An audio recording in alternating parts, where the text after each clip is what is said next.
This week's Torah portion wouldn't mean much to most of you if I said Deuteronomy 16:18 through 21:9. But if I said, justice, justice shalt thou pursue, it becomes familiar.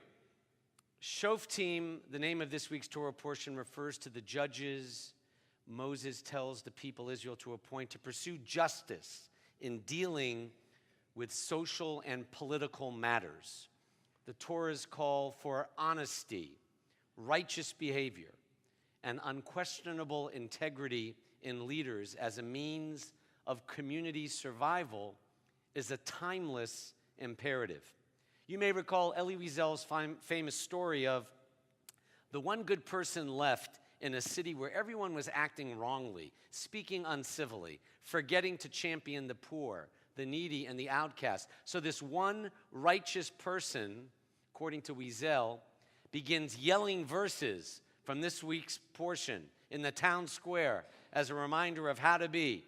Don't condone evil, he shouts. Speak up. Don't be satisfied with observing the breakdown of society, the guy continues in Wiesel's story. Stand up. Do something about it. Finally, a young person walks by and asks, hey, mister, can't you see no one is paying attention to you? Why do you continue to protest behaviors and language and attitudes that have become normalized? And the man in Wiesel's story answers, I'll tell you why. In the beginning, I thought I could change this city where people have turned on each other and been rude and inhospitable and unfair to anyone new coming in. I now realize that while I can't change all of them, I need to keep yelling it so they won't change me.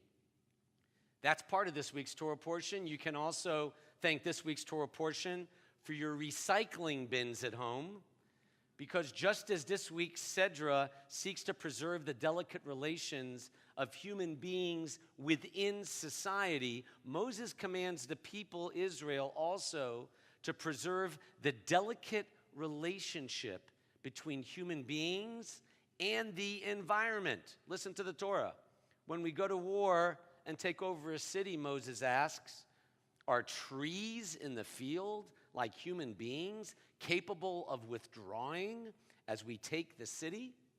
While the commandment deals specifically with cutting down trees during a military battle, our tradition extends it to cover all forms of wasteful destruction under the mitzvah heading Bal Tashchit, do not destroy. Wasteful destruction is condemned in the Torah, whether food, packaging, clothes, you get the picture. But it's a third area I want to focus on tonight.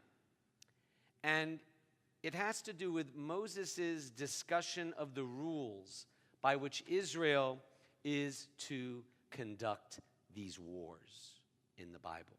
It has to do with who is exempt from fighting and why.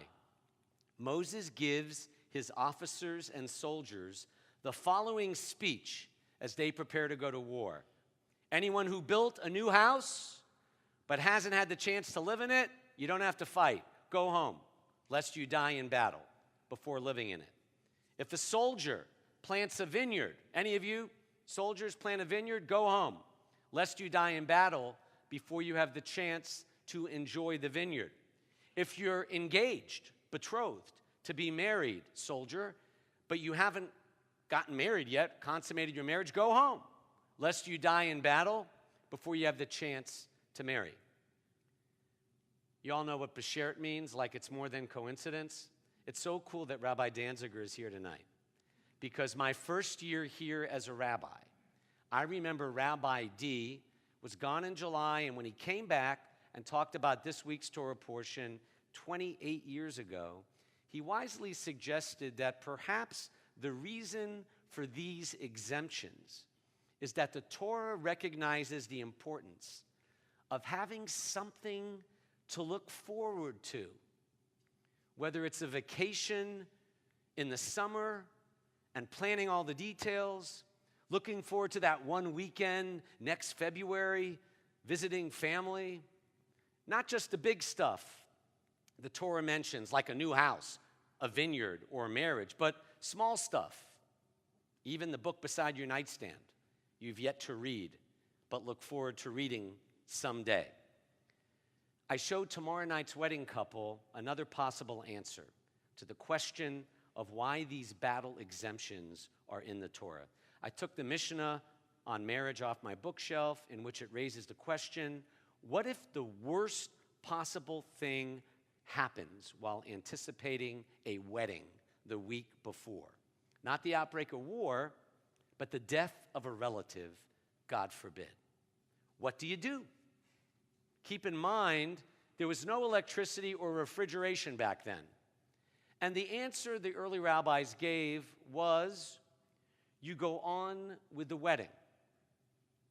The reason I would suggest is not just because the couple and family and relatives can say Shehecheyanu for having made it to the milestone they were looking forward to. I would add it's because the response to everything in Judaism, even the death of a loved one, is to live. It's more life. Judaism is about the triumph of life, no matter what befalls us, from war to death. Which brings me to the deep idea I learned studying this week from a Texas Temple member. Yes, we do have out-of-town members, some watching this service.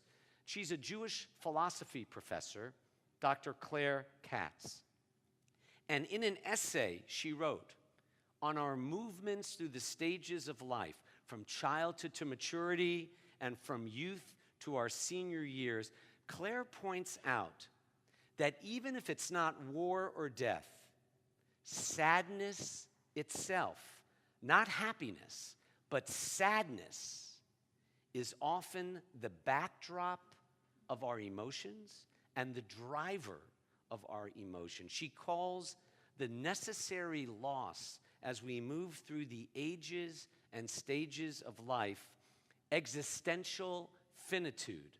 What motivates growth, life, and inner strength, she argues, is clarified by what is lost as much as by something joyous. Many parents like me, for instance, are taking their kids to college during these mid-August days.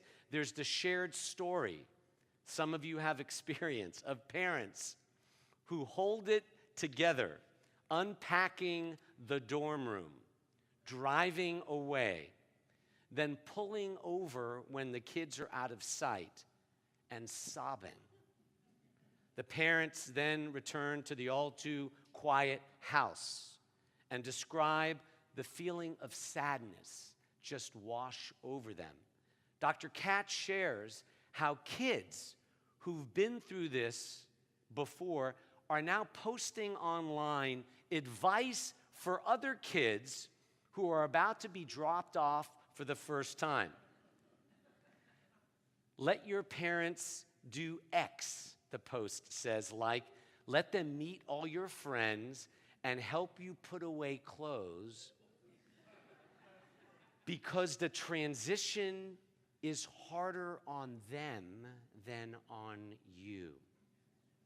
And then again, perhaps her most profound point, with train lovers in mind, and one train lover particular in mind, is her closing paragraph. And I quote, "It is often hard to be left, it's harder to be left behind than to be the one leaving.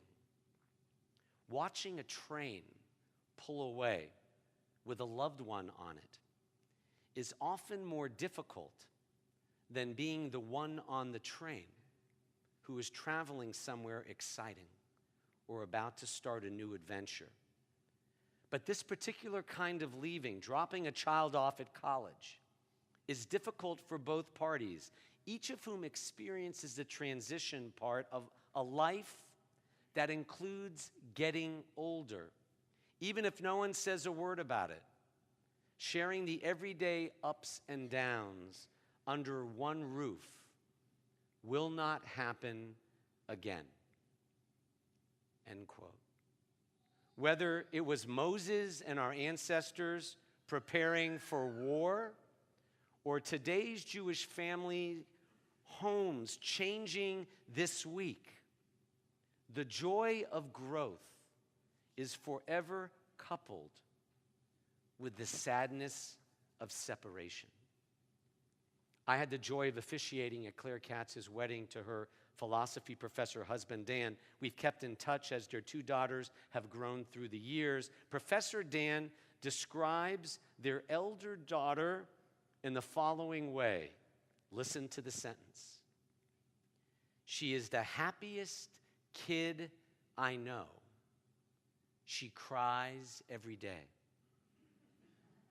In other words, that child was never afraid to let it all out, to cry at the drop of a hat, to say she was sad.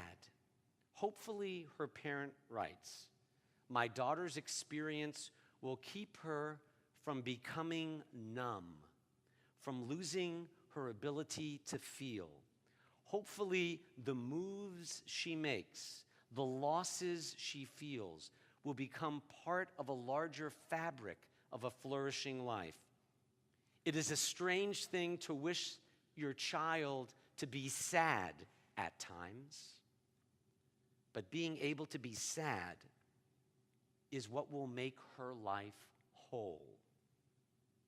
In this week's Torah portion, friends, the backdrop is sadness, the sadness of war, death, and destruction. May Moses and our people's response to that sadness: go home, get married, enjoy your vineyard. And may Dr. Katz's focus on the loss inherent and behind all transitions remind us of our ability, as Judaism teaches, to respond to whatever befalls us with more life. L'chaim v'lo l'mavet. To life, not death. Amen.